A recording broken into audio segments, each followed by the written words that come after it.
कई लोग कहते हैं फिट्स होते हैं, कई लोग कहते हैं जी झटके पड़ते हैं। अगर किसी को चोट लग जाती है, हेड के अंदर ट्रामा हो जाता है, इंजरी हो जाती है, चोट लग जाती है, सर के ऊपर जो चोट लगती है उस वजह से भी मिर्गी के मसाइल पैदा हो सकते हैं। पैदाइश के वक्त कोई इंजरी हो सकती है। जिन बच्चों को मिर्गी का दौरा पड़ता है तो उनका सबसे बड़ा मसला ये होता है कि उनको स्कूल कॉलेज जाना मुश्किल होता है, उनका सफ़र करना मुश्किल होता है।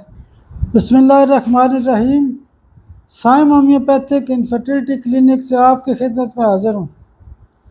आज का जो हमारा टॉपिक है वो भी रोज़मर्रा की प्रैक्टिस का एक ख़ास हिस्सा है और आज का टॉपिक है एपिलेप्सी। एपिलेप्सी बेसिकली एक ऐसी बीमारी है जिसको मिर्गी भी कहा जाता है। आम तौर पे लोग कहते हैं कि हमारे मरीज़ को या बच्चे को दौरे पड़ते हैं, कई लोग कहते हैं फिट्स होते हैं, कई लोग कहते हैं जी झटके पड़ते हैं। तो एपिलेप्सी जो बीमारी है यानी जो मिर्गी वाली बीमारी है, इसकी अलामात ये होती हैं कि ये ज़्यादातर वैसे आम तौर पे बच्चों की बीमारी होती है। बड़े लोगों में भी ये बीमारी देखने को मिलती है।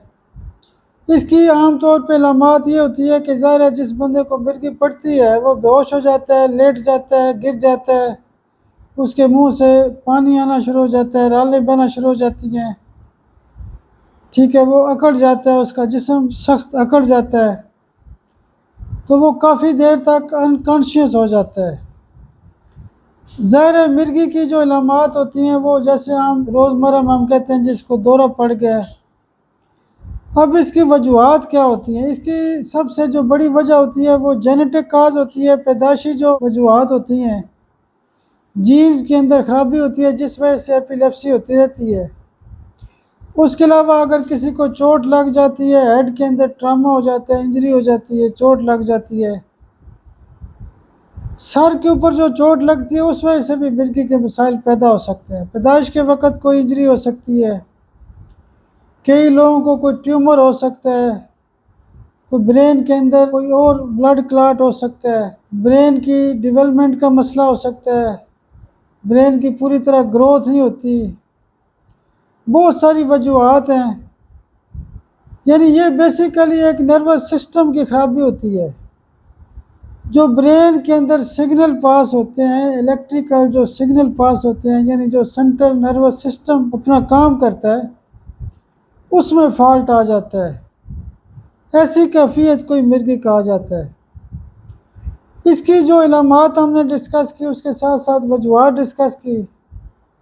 अब हम देखते हैं कि इसकी कॉम्प्लिकेशन क्या होती है। जिन बच्चों को मिर्गी का दौरा पड़ता है तो उनका सबसे बड़ा मसला ये होता है कि उनको स्कूल कॉलेज जाना मुश्किल होता है, उनका सफ़र करना मुश्किल होता है, अकेले में वो गाड़ी नहीं चला सकते, बाइक नहीं चला सकते, आना जाना मसला हो सकता है, रात को अकेले में सो नहीं सकते, हो सकता है सोए सोए उनको दौरा पड़ जाए, हो सकता है दौरा पड़े तो छत से गिर जाएं, कहीं से गिर जाएं। इसकी बड़ी कॉम्प्लिकेशंस होती हैं। उसके अलावा ये होता है कि जो लोग मिर्गी की वजह से मल्टीपल फिर दवाइयाँ खाते रहते हैं, उनको भी सेहत के हवाले से बहुत ज़्यादा मसाइल का शिकार होना पड़ सकता है। अब हम देखते हैं कि मिर्गी के हवाले से जो हमारे क्लिनिक के ऊपर जो दवाइयाँ इस्तेमाल की जाती हैं उसमें सबसे पहले सिफलिनियम CM की एक खुराक दी जाती है और दूसरे दिन आरामेट CM एक खुराक दी जाती है और तीसरे दिन हाइड्रोफोबिनम CM एक खुराक दी जाती है। सिफलिनियम इसलिए दी जाती है कि ये आम तौर पे सिफिलिस का केस होता है और जब भी बच्चे पैदा होते हैं तो उनकी बॉडी के अंदर कोई भी ख़राबी होती है तो वो बेसिकली केस जो होता है वो सिफिलिस का होता है। ज़ाहिर है CNS की अगर ख़राबी होगी या दिमाग के अंदर कोई ट्यूमर होगा या कोई जेनेटिक कोई भी ख़राबी होगी तो वो सिफिलिस में फॉल कर सकता है। इसलिए हम एक एक डोज सिफलिनियम, आरामेट और हाइड्रोफोबिनम CM पावर में एक एक खुराक देते हैं और जो दवाइयाँ सुबह दोपहर शाम इस्तेमाल करते हैं उसमें सबसे पहले रोज़ाना सुबह अगेरिकस 200 देते हैं और दिन के वक्त साइकूटा 200 पावर में देते हैं और रात को बुफोराना 200 पावर में देते हैं। बुफोराना बिलखसूस उन बच्चों को दवाई दी जाती है जिनको मिर्गी पड़ती है 13-14 साल की उम्र से लेके 20 साल तक की उम्र के लगभग। इस उम्र में जब मिर्गी पड़ती है तो इसकी जो ख़ास दवाई होती है वो बुफराना होती है। उसके अलावा बाज़ मुश्किल केस भी होते हैं, उसमें बायोकेमिक लेवल पे हम मैगफास 6x भी सुबह दोपहर शाम इस्तेमाल कराते हैं। मिर्गी के जो केस होते हैं इसकी मुख्तलिफ इकसाम भी होती हैं, उसके मुताबिक इसका इलाज किया जाता है, उसकी वजूहात होती हैं, वजूहात के मुताबिक इलाज मुमकिन हो सकता है। इसकी एक और टिप भी आपको बता दूं कि जब किसी बंदे को मिर्गी पड़ती है, यानी आप किसी सफ़र के अंदर हैं, आपने देखा किसी बंदे को दौरा पड़ गया, मिर्गी पड़ गई है, एपिलेप्सी हो गई है, तो आप क्या करें कि कम से कम जब वो लेटा होता है तो उसकी जो पाँव होते हैं वो 1-2 फुट पकड़ के थोड़ा ऊपर कर दे, तो जब उसकी ब्लड सर्कुलेशन बेहतर होगी तो वो उठ के बैठ जाएगा।